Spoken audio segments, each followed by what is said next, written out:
వందే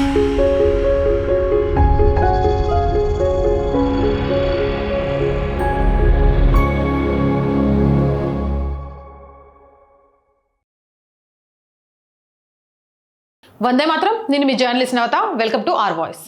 Didi vote బ్యాంకులో చీలికకు BJP వ్యూహాలు రచిస్తుందా?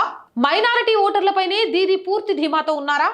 15 ఏళ్ల వ్యతిరేకతను మమత తప్పించుకోగలరా? మతువా సామాజిక వర్గం బీజేపీకి మొగ్గుతున్నారా? పశ్చిమ బెంగాల్ రాజకీయం రసవత్తరంగా మారింది. దానిపై స్పెషల్ స్టోరీ మీకోసం. పశ్చిమ బెంగాల్ రాజకీయాలు ప్రస్తుతం దేశవ్యాప్తంగా ఆసక్తిని రేకెత్తిస్తున్నాయి. ఈసారి కేవలం 2 దశల్లో ఏప్రిల్ 23, 29 తేదీల్లో పోలింగ్ నిర్వహించాలని కేంద్ర ఎన్నికల సంఘం నిర్ణయించడంతో ప్రచార పర్వంలో వేగం పెరిగింది.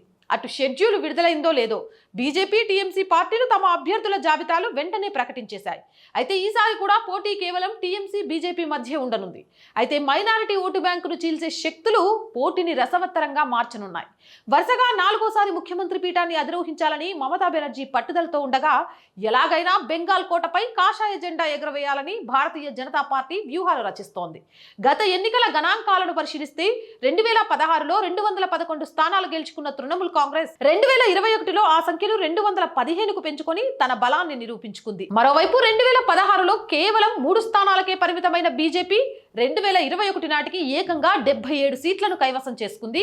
ప్రధాన ప్రతిపక్షంగా అవతరించింది. ఒకప్పుడు చక్రం తిప్పిన కాంగ్రెస్, సిపిఎం పార్టీలు గత ఎన్నికల్లో ఒక్క సీటు కూడా గెలవలేక కనుమరుగైపోయాయి.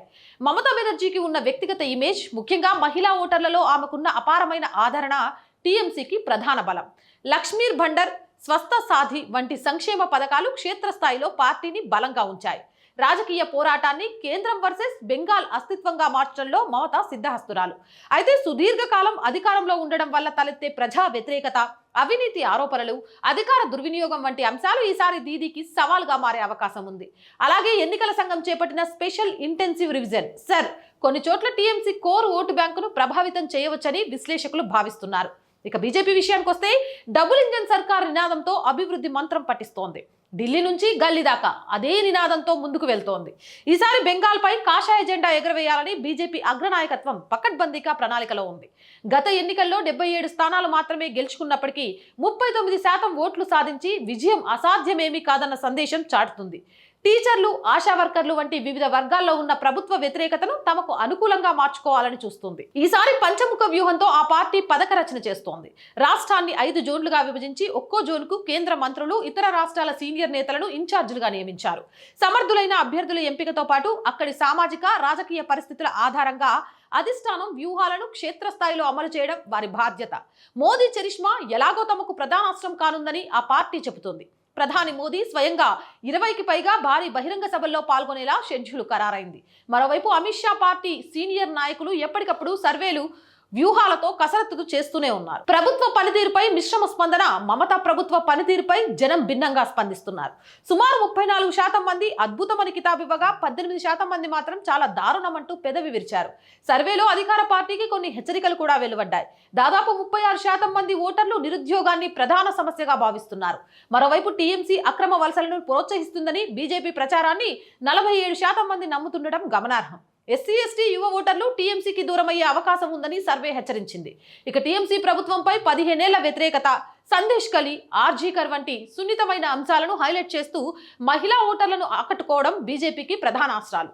అలాగే సీఏఏ ద్వారా మతువా ఓట్లను కన్సాలిడేట్ చేయడం బీజేపీ ప్రధాన లక్ష్యం. దీనికి తోడు టీఎంసీ ఓటు బ్యాంకును చీల్చే వర్గాలను గుర్తించి వారితో పొత్తులు లేదా విడిగా పోటీ చేయించే ఎత్తులు కూడా బీజేపీ వేస్తుంది.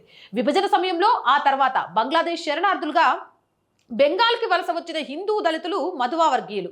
పశ్చిమ బెంగాల్ రాజకీయాల్లో మతువా ఓటు బ్యాంక్ అనేది ఎన్నికల ఫలితాలను తలకిందులు చేయగల అత్యంత శక్తివంతమైన అంశం. బెంగాల్ జనాభాలో సుమారు 17% నుంచి 20% వరకు ఈ సామాజిక వర్గానికి చెందినవారే. ఉత్తర 24 పరగనాలు, నదియా సరిహద్దు జిల్లాల్లో వీరికి భారీ పట్టు ఉంది.